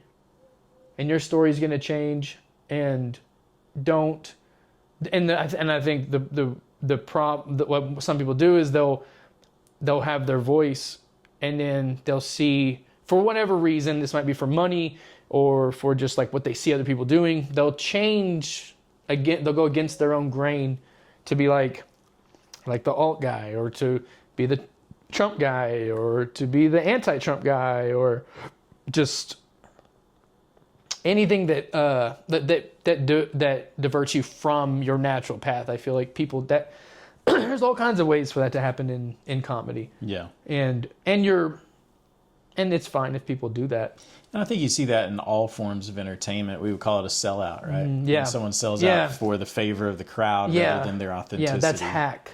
Yeah. You don't want to be hack. Right.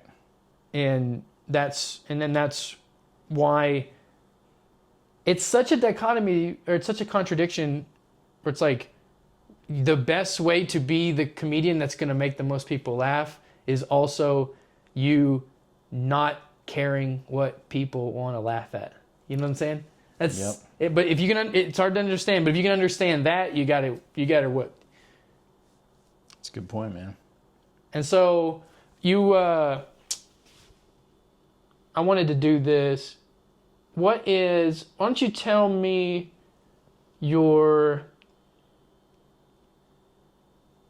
tell me a bomb story. I'll tell you a bomb story and you tell me a bomb story.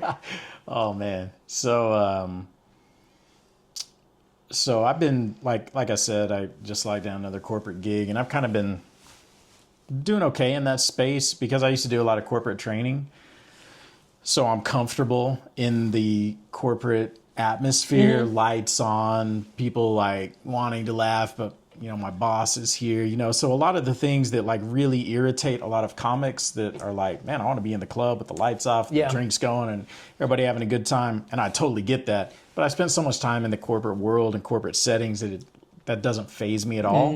And so I'm just like, I'm going to work. I understand the limitations, but I'm going to work this room, right? And so I was doing not great comedy conditions. No, definitely not. But I'm also not swayed by it because it's familiar to me. Yeah. And so I was doing a corporate gig for a local company, and the owner of the company got up and introduced me, and I get up there and I'm trying to like give him a shout out as he's going back to his seat, and I call him the wrong name. And so it's a shout out, but it's also kind of a joke, right? And this is the guy that hired you. Yes. And so I make this joke, and I'm kind of giving him a shout out. He's going back to the seat, but I say the wrong name. And so there's just complete silence in the room. There's probably 100 people in there. And then his daughter, who works in the company, she's in the back, and she goes, his name is, and she like corrects it. And I was like, what a great start. Yeah, we're off to a great start.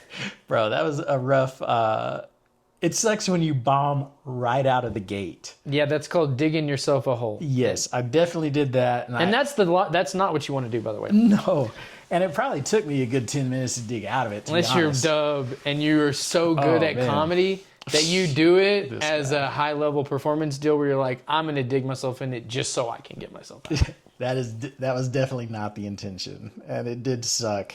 And there was like a moment of panic of like, wow, that was a terrible start. But, you just that's exciting, dude. Snap that back is into fun. I wish I would have been there for that. That's great. I love that.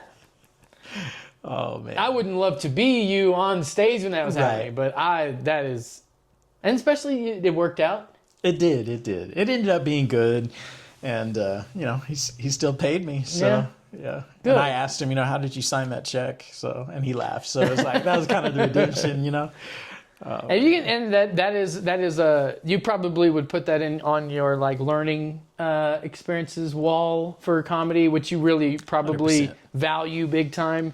And you're probably proud of yourself because anytime that I've ever dug myself out of a hole, which I haven't done that very many times, you feel good about that. Yeah, because you didn't lose. Yeah. You had a loss, but you didn't lose. It's almost like you played the video game on like super hard mode. Yeah. But you still won. Right. Yeah. So my bomb story, since you're telling a bomb story, I'll tell a bomb story. My very, very first show that I did, paid show that I did, was at Hoots Pub. And that was for Erratic Soul, local rapper. Shout out Erratic Soul. I was opening him, me and Preston were, shout out Preston, we're doing our first show together. And there's so many shout outs in this episode. Yeah. I feel like it needs to be a drinking game from here on out. Whenever you give a shout out. You might get really wasted if you played that game. Yeah. But I mean, it's 8 a.m. and I'm drinking Blanton's. Yeah, so whatever. That's your third one? Okay, so Erratic Soul. Yeah. And Hoots. And Preston. I'm going up. That's my first paid show, and I'm making so much more out of it than I should in my head. And so I'm super nervous, not confident in any of the material, not confident I'm going to remember it all.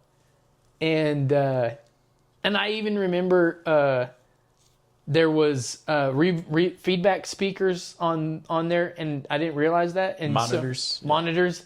And so you could hide something there. And so me and Preston were like, "Oh, we could hide our notes on there." And so I put my card that I have on there, and then the light was in my eyes. I couldn't even freaking see it, so it didn't matter. But got through it, but was just really tight and really. I remember when I first went up there. I remember I was gonna like, this is how I'm gonna sound like I'm not nervous. Is I'm gonna go, man, I'm really excited to be here. And I said, I'm really excited to be here.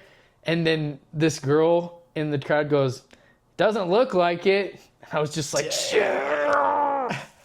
I was just like, I'm screwed. I'm cooked. And so, but I get through my little 10 minute set, and I'm shaking the whole time. There's no feel or connection or anything, because I'm just trying to get through the jokes. You're just getting through them. And got done, didn't feel good about it, and that wasn't my first bomb, but that was like one that really gut checked me. Does it still haunt you? Yeah.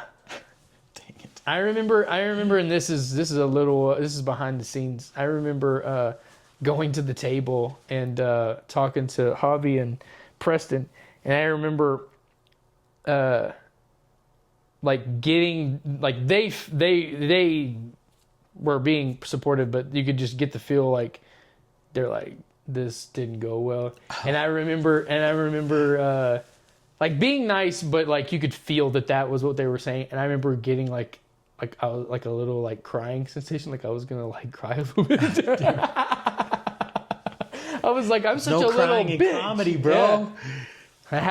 That hasn't happened again, but that did happen the first time. I was just like, ugh! And so anyway, maybe I shouldn't have even told that, but that was my first like real gut check moment. Yeah. And what's your thoughts on like the notes on the stage thing? Because this is crazy. Because I would say like Richie Gervais is like a top tier comic, and like that last special that he did, he has that weird podium and he has the pint of beer, but he's got notes on there. Yeah, you can see him looking at it. them, Yeah, but some people are like super snobby about that. Like, oh, you got your cheat list or whatever. Yeah. You're not a real pro. Which is weird, because if some people are like that, you're not a professional if you use notes, and then professionals use them. Right. It's like, so that's clearly not true. That's what I'm saying, man. So I don't know. Like, hey, whatever helps you give the people the best show. Yeah. I feel like that's kind of. I did personally come up where like we have felt like that was a little bit cheap. I used notes going up at open mics almost all the time. I would use for like about half of the time that I've been doing this, I would go up with a note card. I'm a note card guy. I have these all over the place. They're everywhere over there. Literally, you guys can't see it. But They're it's literally falling. It's like the movie Signs, but instead of half drunk glasses of water, it's just index cards everywhere. With dick jokes on them. You look like you own stock in like me. Office Max right now. Yeah, it's like me trying to solve the dick joke murder. Like, Just red twine in betwixt all the notes. It's insane. I'm not even sure if I'm gonna get out of here. yeah, He may kill me. He may not. This is gonna Have get. Cosby'd my. Did you Cosby my Blantons? This may get really good. The Cosby record was the sign, and you didn't get it. I should have left right then, dude. Like, But the cards, I keep the cards, and what was I saying about the cards? I would go up on stage with a card, but I would never go up on stage at a show with a card. yeah. Is it because Me and Javi have done a lot of this stuff together so much that we kind of like, you have your agreed rules, and then there's like, that there's another, like in a town over or in, Dallas, somebody else is doing the same thing and making some different rules, and like, it's just, I think that's what's really interesting. We were talking about the other day that there's a crew doing the same thing we're doing here, but somewhere else, and they have a completely different perspective on it. But did you just go multiverse on me? yeah, dude, you didn't know I was gonna go multiverse on you? I feel like you just went Doctor Strange. Yeah. It's hard for me to stay on track. The notes. Yes, the notes. The notes. But I have, for no other reason other than just kind of like, this is just how we felt, that like you shouldn't use notes. But Jacob uses notes. He goes up with notes that he doesn't even read. That it's just like part of his act is to like. So the answer to your question, how do I feel about notes? I don't have a problem with you looking. I don't like when people look at their phone all the time. Dude, that is a super good and weird point. Like if it's like a little notebook or a card or something, it does for some reason feel more professional than looking at your phone. I don't know why I feel like that. But I don't either. I think it's because but I think it's because I've seen comics go up and then read jokes off their phone. You can't do that. No. You can't read your joke off of anything. William Montgomery. Unless or you're William Stephen Montgomery. Wright. But that's kind of their jam though. Yeah. They have their lane where they Incorporate do into that. their act. Yeah. And so but when someone's reading something, you can tell that they're reading. So I would say I'm okay if you want notes up there at any point, because I've seen people do paid shows at the Bomb City Distillery and use notes, and it's literally just a topic. It's just like they've got so that they know where they're at in their list. Yeah, it helps. Everyone knows their jokes. No one's jokes are written on a like we have followed this holy thing in comedy when really all it is just being able to memorize. Yeah, nobody's up there freestyling. Just use a memory tool, and you can remember a list of things. And so, if that's all you're doing, I don't have a problem with. Not that I'm a gatekeeper or have any say in anything, but I don't. Just personal opinion. I think now that's the side of what people think and what's the rules of comedy. On the other hand, I think you can get a lot better with your time if you have a note and you don't have to spend so much time remembering. And if I've got 20 jokes written on here and I go up on stage and I've got 10 minutes that I can use, I'm not going to forget anything that I'm looking up on here. And I can go through every joke, or I can get rid of the ones I don't want. And like, I think that can help you big time. And if the training wheels are easily taken off and it makes you better, then I think I'm for that. And that's where some people would probably differ. That's my own personal thinking on the But this notes ain't their podcast, so. This ain't their podcast, dude. And if you want to come on, then maybe I'll let you on. Maybe not. I don't know. It's very exclusive. It's true. So yeah, that's the thing on the notes deal. I think sometimes I'll go up on stage and I'll be like, I can't bring notes up there. And then I'll forget 3 jokes. And I'll be like, all I had to do was bring a note up there and I'd have remembered it. That's why I take notes, man. It's not so much... It's because I hate it so much if I forget a joke or a tag. Because you didn't get to use that time. Dude, that bug that like gnaws the at me time afterwards. is so bro. important. Yeah. Especially when you're going like at the 806, if you're trying to get a feel for the 806 joke, 806 crowd reaction to a joke. It's like you didn't tell the main one that you were going to tell. And now you got to wait a month for that crowd to hear that joke again. And you probably won't even, and by then it may not even be relevant. Yeah. Bro, I've had a show where I ended on a tag of like a halfway through joke and didn't even finish the whole, like totally forgot. And I got such a good response on this tag of like so I had like 3 different stories going on at one time, right? And then I had a good tag on one, got a good response. And then I just moved on to the next one and didn't even sew up the initial premise and hit like the big punchline, man. And afterwards I was like, God, nothing gnaws at me like forgetting a good piece. Yeah. So I'll say that if what we're trying to do is get better, I think that trumps any That's a good point. taboos that we create in comedy. Yeah. Because that's the most important thing. That's what we're trying to do. And everything we can do to get better, it's just like that's the number one thing. I agree. And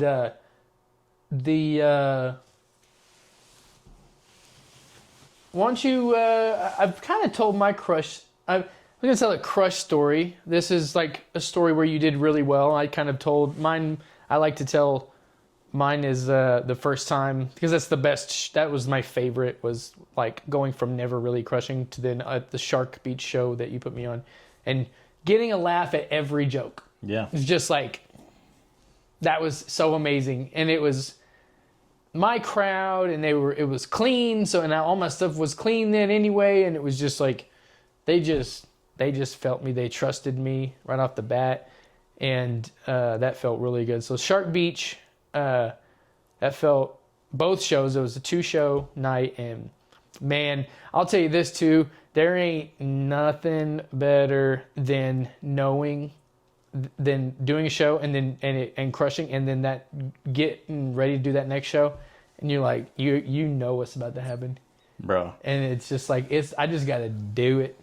Yeah, the 2-show night is the best, man, because man, you've just had a run through, you're about to kill it again. Like, I love 2 shows in one night, man. That's the best. Yeah, and they're good for you, man. You get 2 experiences like that back to back.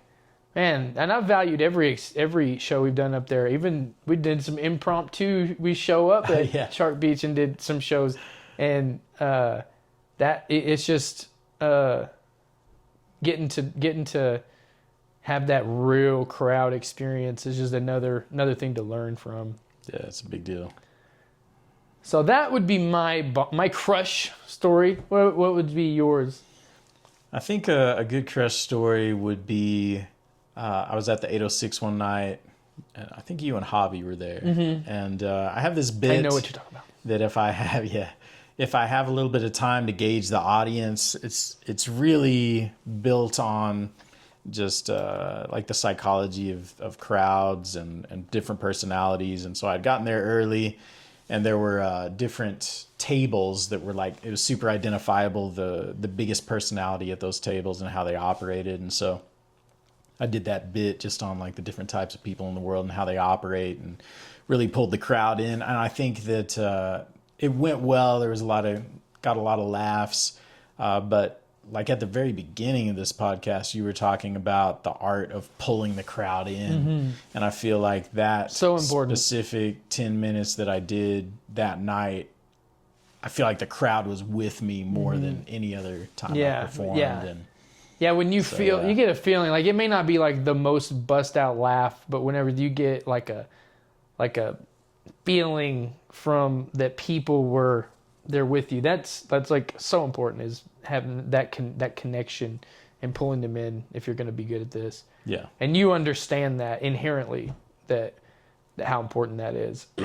And I know what night you're talking about, and that was really good. That was fun. Yeah. Man. If you can get those, you got good jokes written, and you can bring those people in with you, and man, because we're doing this, we're making comedy, but it really is dependent on the crowd, on the other person. Yeah. So you've got to set that up as much as you can. You got to get them on your side. You've got to get them to trust you. You got to connect with them. Yeah. It's like that old saying, are you really a leader if no one's following you? Mm-hmm. Are you really a comic if nobody's laughing? Yeah, that's a good saying.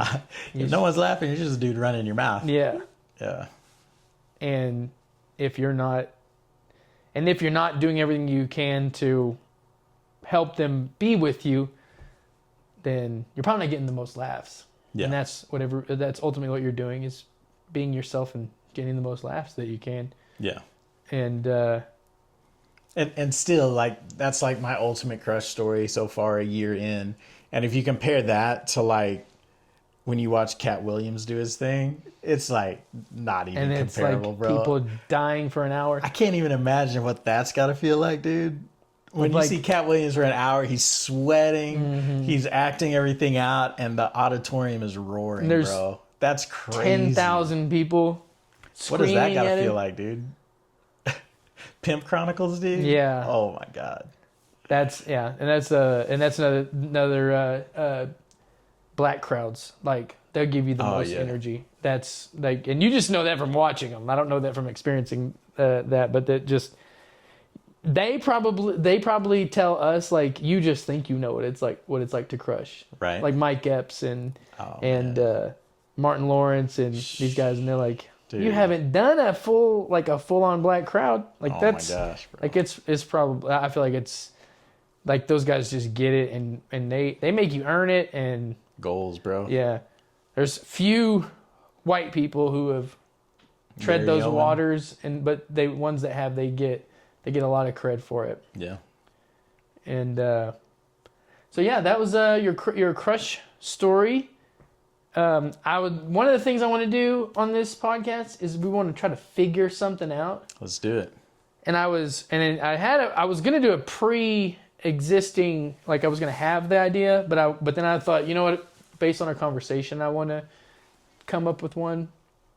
So I think maybe, what would be a good, because what are we going to figure out? We'll figure out about comedy. I think we're just talking about Eddie Murphy. What would, like, the comedy today, the type of comedy, what would we figure out?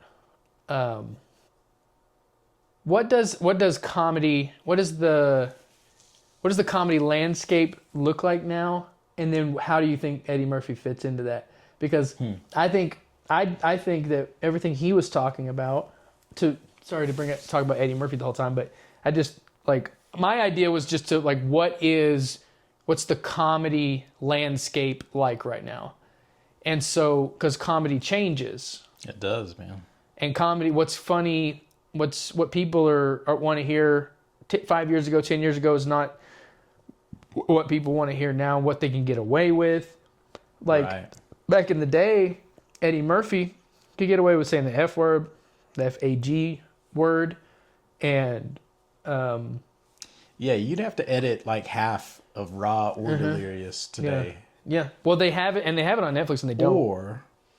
Or we're at a pivotal moment where people have had enough the political correctness bullshit, and he might be able to come back and just be himself and kill. I like that. That maybe Eddie Murphy kicks off the new. He's like one of the few that could possibly do it. Yeah, where it's like we're all caught in this trans political correctness, woke and anti-woke, and can't tell jokes and all this. Maybe Eddie Murphy will lead the new, because something's about to break. You can tell with our culture and everything. Things are changing. It is breaking and shifting back to a healthier model of, if it's funny, it's funny. Don't get offended. Like, be a freaking grown up. Yeah.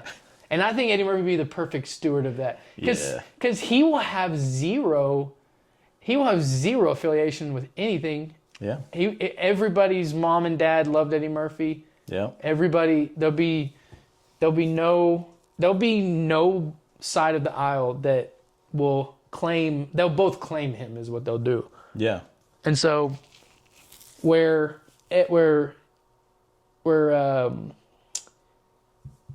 Dave Chappelle. Did you watch his last special? Oh yeah. Yeah, where he's beating the gavel and he's speaking his truth and that's one thing I do appreciate about Dave Chappelle is that that he is using his platform to tell the story that he wants to tell. Yeah. And it's philosophical and I've said before that I don't really love that when people do that, but I've changed my mind. I like that people are using this art form because we're calling it an art form. They said that in the documentary too, right. Actually. I immediately texted you after I saw it. I was like, they called it an art form. And that they're using it for that to tell the story that they want. And I think that makes me feel proud to be a part of something so pure, if that makes any sense, where it's like it's like where so many people are so divisive for the wrong reasons. I feel like where comedians can just call out what they want and Chappelle gets to say exactly what he wants to say, and he's so funny. I think my thing with Chappelle for a while had been that I felt like he was sacrificing laughs per minute for the making the point. For the point. Yeah. But I understand that he's probably doing it as good as anybody can do, and if anybody tried to do it, they would make it look like crap. So yeah. I appreciate that he's doing that. I wonder what, and I do, like you said, I think when Eddie Murphy would come in and like basically blaze a trail. Yeah. I think there would be so many people copying what he did when he comes in. You know what's gonna suck is if he does do this and it just blows and it sucks. Dude, I would be. He just has phased himself out and we don't get it, but he's like, he's just not, I don't know. I would be so bummed out. Yeah, that would be It would be like a Mike Tyson, Jake Paul fight. That's a big reason for him to not do it. Because a lot of people, when you talk about careers of people, they want to go out with a bang.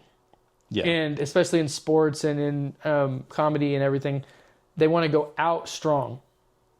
And he has put such a strong product out there.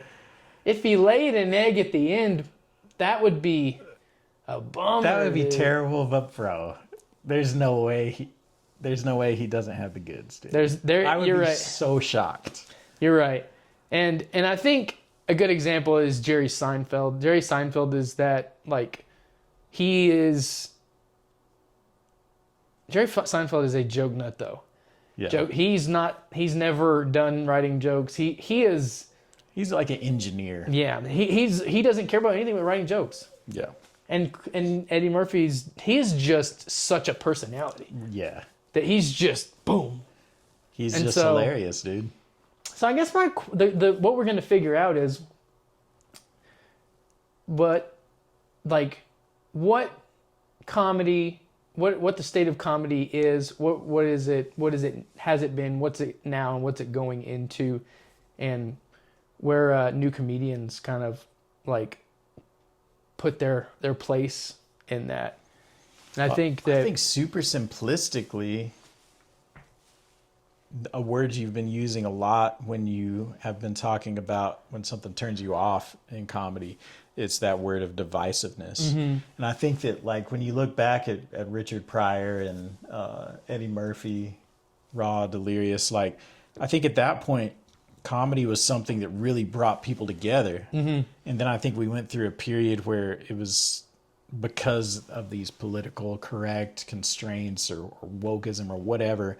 I feel like comedy got real divisive for a little bit, and I feel like it's shifting back towards being a unifying force in the world.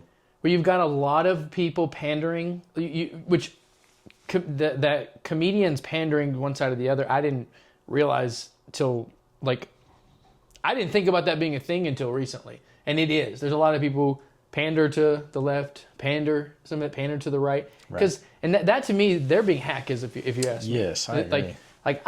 You might be a liberal or a Republican, but I don't think I don't think that equal like you writing your jokes on. Maybe that's your existence and that's your story. So maybe that I'm being closed-minded there, but it just seems like if you're But using, who's that working out for? it's working out for some people. At a high level? I don't think any of the top tier guys What's are the that highest way. level that's working out for somebody? Mark Maron, maybe? I think Mark Maron's the one that I was thinking of. And I could give two rips if Yeah. I ever hear him tell a joke again in my Yeah. life, dude. And that's probably because of his divisiveness, I'm sure. Yeah. He's So then I would say he might be the highest one. I mean, with Chappelle, we're talking about him telling his story. It's not political as much. But Yeah, I feel like he's still trying to like shake everybody awake and like, hey, let's just all get along. yeah, I feel like that's his end goal. Telling truths. Yes. You need to be yes. telling truths. And he's That's been what we vocal. are. That's what they are. They're truth. Truth They're tellers. able to be the truth tellers. Yeah. Because I really do think that everybody's lying. Everybody is lying about the politics, Oh, the yeah. state. Like you have this biases. Like, and this will date when this is that ICE shooting that just happened. The woman from Minnesota got shot Yeah. by ICE. This is a perfect example. People didn't need to see it, and they already made their mind up. Yep. What was happening? We're so left and right minded that it doesn't really matter what the truth is. Right. We're not seeking the truth.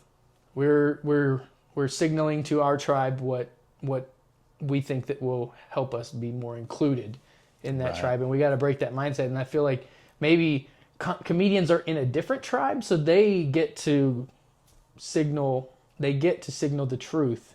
And I think comedians have done that all throughout history. Yeah. Just like George Carlin and obviously Dave Chappelle.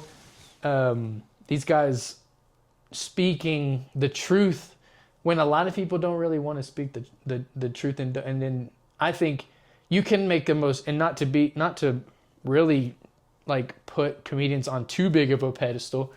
I think that's truly the only way, because it's very hard to ever really make any real change. But one way to do it is to not force someone to believe a certain way, but to tell a joke that's true and have somebody's, the absurdities revealed to them that way. Yes. And it's yes. like, I'm not telling you to be something. I'm not trying to. I'm just trying to voice my thought process on this, and this is what's really happening, and someone can be like, oh, and they may not change their mind at all, but Yeah. it's the closest thing to that will, I agree. because for sure. me going and yelling at somebody in their face about something is going to literally just dig them in even more. Yeah. The truth does 100%, not man. matter once you get combative. Yeah. It's forcing. What the whole world is built on us to just push each other further and further to the edges, and I feel like comedians always, good ones, always stand firm Yes. in the middle and talk to both sides. And so that's putting them on a pedestal. Maybe too much, but I just. Well, I mean, I think everything you've said is true, and I think it's backed up. I mean, even when you think about age-old adages that are universally known, right? Two of them would be a lot of truth is told in jest, and a spoonful of sugar Yep. helps the medicine go down. Mm-hmm. I mean, everybody... We're the sugar. Do what? We're the sugar. That's it, dude. Helping the medicine Yeah. go down. I like that. I'm more Splenda, but, Yeah. But yeah, man, I think that's the ones that operate in that space, man. That's what kills it. And I think, Dave Chappelle's been super vocal about like the whole kindness conspiracy of like, man, what if we all just decide to be kind to one another, And so he'll lay some truth out there, and then he'll lay some funny on top, but his end goal is unity. It's getting everybody to just be cool with each other. Yeah, and I think not to talk about the ICE thing too much, but that's where I feel like where these are opportunities for us to come a little closer together if we approach them the right way. But what happens is we our leaders, people, come and just make it more divisive. Yeah, because they profit off of our division, and it drives their agenda. But And they want us combative. Yeah, but man, I had They a must. job. The government. Now that I think about it, the government must hate comedians. Oh yeah, I never thought about that. absolutely, man. You think there's any CIA conspiracies to end comedians? Oh yeah, I feel like that's a big threat to people. I feel like 100%, man. Yeah, I will actually be shocked if a comedian doesn't have a mysterious death in the next 4 years, bro. especially talking the way they're talking, because this is Especially after this last election cycle where comedy podcasts swayed the election. and people are confused and upset with where it's going, and people are speaking out, and the specials are getting more and more outspoken, and Yeah. so But also, it's been so refreshing. Like if you look at Flagrant or the JRE, like a lot of the comics that had Trump on this last election cycle and supported him, they're also blatantly vocal about, hey, he's not doing what he said he would do, and I'm pissed about that. Yeah, and I really appreciated that. Like, when have we ever seen that before? Yeah, that's what I needed them to do, and that's what these people that I'm talking about when I say people in entertainment can't be open-minded, or they got to stay on one side. It's like the people that are on podcasts that are the political podcasts, they can't point out that that this person's not doing what they're supposed to be doing. Whether it be legacy news or whether it be 100%. the podcast, they can't. They've got to exist in that echo chamber and stay there, because that's how they make money. That is what they're doing. There is so much money to be made in political podcasting. If you want to get rich, just start talking about fucking politics. And not anybody, but I see a lot of people doing that don't know anything about what they're talking about, but they choose a side, get a following, and then just keep growing and growing and growing and making all kinds of money, just saying the same thing over and over. Yeah. And so, yeah. What were we just But it's about? also refreshing, right? Because everybody who's watching this, think about the biggest political pundit that you know. And then how does their level of fame, impactfulness, etc., compare to Dave Chappelle? Nothing. Bro, get out of here. Yeah, nobody has it. So this is the better way, dude. That proves more and more that somebody's going to die soon. Because if they're if we're getting closer and our division is like, because I feel like it's like people are getting smarter and smarter as far as like what the powers that be are trying to keep us divisive, but they're aware of it more. Yes. And the so puppeteering is getting... And dude, speaking of George Carlin, he was the guy that, I don't know how many decades ago, was like, oh, you're Republican, you're Democrat? That's cute. That's two wings of the same bird, man. Like, you're missing who's puppeteering that whole thing. He said that decades ago. Bill Hicks has a very similar joke. Yep. But now, like you said, people are finally like figuring it out. I feel like in the last 10 years, people are like, oh. Social media is a mug, because they can't stop that. Right. But one thing, and this is not to get off on too far out, but if I was watching this documentary the other day. It was about these North Korean defectors. It videotapes them going from North Korea to South Korea. And they get out, and they don't have the real internet. They don't know what's out in the real life. They think that every other country is doing so much worse than they are. Right. They think that they literally think they live in utopia, and it's because of the internet that they do or don't have. Right. And I was thinking about this, and I was like, well, why aren't we happy? We have the real internet. And then I realized if you're curating your internet through algorithms, you're living in North Korea. Yeah. If you watch if you like politics and you watch it on YouTube or you watch it on social media, you're in the echo chamber. Yep. You're not seeing everything. You're in North Korea. Dude, that's a great bit. That's a great premise, man. You should write break that that into down. a bit. North Korea. Yeah. That's why I'm doing this, for material. Yes. Instagram is the new North Korea or something. I don't know that. Because they think that they think they know everything, and they don't. Yeah. And we think we know everything, and we don't. And there's probably a good like Rocket Man, Kim Jong-il, Elon Musk X joke in there. Yeah, like, dude, I like work that it. up, man. I'm gonna work on that. I promise. Yeah, I like it.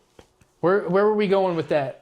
I'm a derailer. I derailed us on that one. My bad. But you know, where we are in comedy, going where it's come from us being comedians being able to be the ones that kind of help a world that needs it, which it's kind of cool. Like it's kind of worth the world being a dumpster fire if you feel like you're like part of the ones that are like the ones that get to clean Putting it up. the water out. Yeah, we're at least squirting. We're squirting it with water guns. Yeah. Not me, but you know, I'm supporting and being a comedian in a small space where these bigger comedians are. It's like it's so. I think it's part of it is too. This just came to me is that when you're a comedian, you can spot fakeness so easy as a crowd. You can't pander. Right.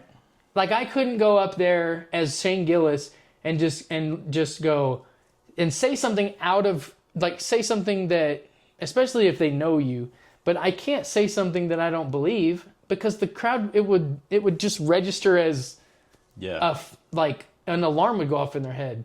So you can't. Like I think that's probably why comedians are that is because their truth that as a rule they've always like, especially when you start writing jokes at first, your truths that are embarrassing to you, you make a real friendship to something that used to be so embarrassing that you didn't want to tell anybody. Yeah. And whenever you're a comedian, you realize that's a joke, and you go, well, I need material, so I'm gonna let this really embarrassing thing fly. For sure. And then you go, oh wait, not only was that material, that's the best material I have. Yeah. Is the thing that is the most embarrassing that I didn't want to tell anybody. Right. And so you're already this truth telling machine. And then when you get to the stage that they get to, you can never just stop telling the truth. Right. Or it would just seem crazy. Or if you do, it's pretty easy to peg you as a sellout. Yeah. And it would be like if Louis C.K., massive truth teller, if he starts saying something that is not like in line with what he believes, you're gonna spot it a mile away. Yeah, it's gonna be super weird. Yeah, this is not gonna work. So yeah, I think we live in a world that's crazy. It's there's so many bad things about it. There's so many good things about it. We don't talk about the good things enough, I think. I agree. Yeah. We live in a great world. There's a lot of atrocities that are happening around the world that we don't have to deal with. There's a lot of atrocities happening around the world, and yet there's less atrocity happening around the world than ever before. Mm-hmm. We were chatting about that while you were setting up the cameras, that objectively the world is getting better. Subjectively, it feels like it's not because you're aware of so much more. Not only does it not, it feels like it's getting worse. Right. I think that people's unrest is more now than when it was better, which is such a weird thing to think. So comedians just keep calling out that bullshit and keep telling them I love even the abrasive ones, even the ones that are even a little bit politically charged. I appreciate them because it's like that's a perspective. Yeah. It's like don't get hacked and don't pander, but tell me your angle and that's gonna be. And dude, I mean, Dave Smith, in my opinion, is the best. Like I listen to his podcast all the time. Yeah, I don't as much as I used to love Dave Smith, but that's a little political for my taste now. But I love Dave Smith. Yeah. I still see his in the queue. Right. Yeah. So wild times, man. So, yeah, comedians, maybe we're the ones that pull us out of this. I don't know. I don't know what the future holds. We got Trump 1 year down. Yeah. I do think that the two most compelling or influential or impactful mediums are music and comedy. Mm-hmm. And it feels like the music scene sold out. They'll go one way or the other. Music, music. I don't think music is comedy speaking truth at all. Decided not to sell out for the majority, and as far as like the top tier guys go, and so do you see a top tier guy selling out anytime soon, or you think that it's got to stay? I don't think it could. I don't think so, bro. I think that there's like an understood we don't sell out. And you're such an intimate or independent entity when you're a comedian. You're doing everything from beginning to end. You know, you're running your website, you're booking your shows. Yeah. You've got like a manager and an agent, and that's it. And like, it's hard for someone to, you know, taint your story, taint your like. And the beauty of it is that if you can tell jokes that make fun of both sides, then you're good everywhere you go. Yeah, man. And I think you should, because both sides are freaking laughable. Mm-hmm. I think that there was a couple of comics that, because they had shifted into the talk show space and they sold out hard. Yeah. And I think everybody else saw it and was like, that is so disgusting, like a Jimmy Kimmel. I love Jimmy Kimmel. But now, I don't want to hear you. I don't ever. Mm-mm. Yeah, man. And I mean, Colbert, Stephen Colbert, same thing. I read a Colbert book when I was a kid. Damn, that's like you were invested, dude. I read most of it. Yeah, nice. Reading's hard for me. Same, bro. Dude, my notes. Speaking of notes, my notes are pictures, because like I struggle to read so much. If I write stuff on a card or something, like I like compile my bits into picture form. And if I see the picture, it triggers the whole bit. Well, that's key to remembering jokes. The best way is them being pictures and stories in your head. So that's been super. That probably helps. But yeah, get back to that. I think that the few that did sell out, they sold out so hard, so quick, and it was so evident and everybody else called them on it. Mm-hmm. Real quick. And so I think I don't foresee any of the real comics. Yeah, I think it's a self regulating process where like you really can't get to a certain level of rung and not be truthful. Yeah. And everyone's going to have their biases personally probably, but I think when it comes to the art you're putting out, it's got to be funny, and you know, comedians don't have to say anything about what's happening in the world, right? And they don't have to save the world. That's a new thing to me to even be valuing that. Nate Bargatze's a perfect example of that. I've never heard him talk about politics, and yet he's dropping hour after hour. So tell me, specials that kill it. You think he's bringing people together, obviously, because he's bringing people to his stuff. Yeah. Is he? That's unity in itself. So I guess he's the perfect example of, I'm not gonna tell you, I'm not gonna try to force you or make you do or be a certain way. I'm just gonna be myself and show you the example. Yeah. And so like, he don't even have to say anything about politics. Right. He just talks about his story and his experience. Reversible jackets and dead horses, dude. Mm-hmm. And just lure you in with those big laughs.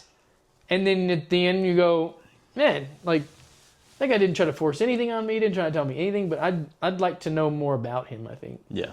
Like, huge Nate Bargatze fan. He's put out so much. He's so prolific. Yeah. Like, he has been probably my biggest influence, I would say. Nice. Because clean guy, so funny, such a good comedian. Yeah. But so all these guys, if they're great comedians, we can all say that they're bettering humanity, I feel like. Absolutely, man. And what's better than that? Bettering humanity? That's all we're doing. Just bettering humanity. Sounds like a win. I'm glad we got to talk about it. Dude, that was awesome, man. Thanks for having me, bro. No problem. Everybody, this is Dubb Alexander. Thanks for tuning in. Tell them where they can find you. Bomb City Comedy. Bomb City Comedy, Facebook. Yes.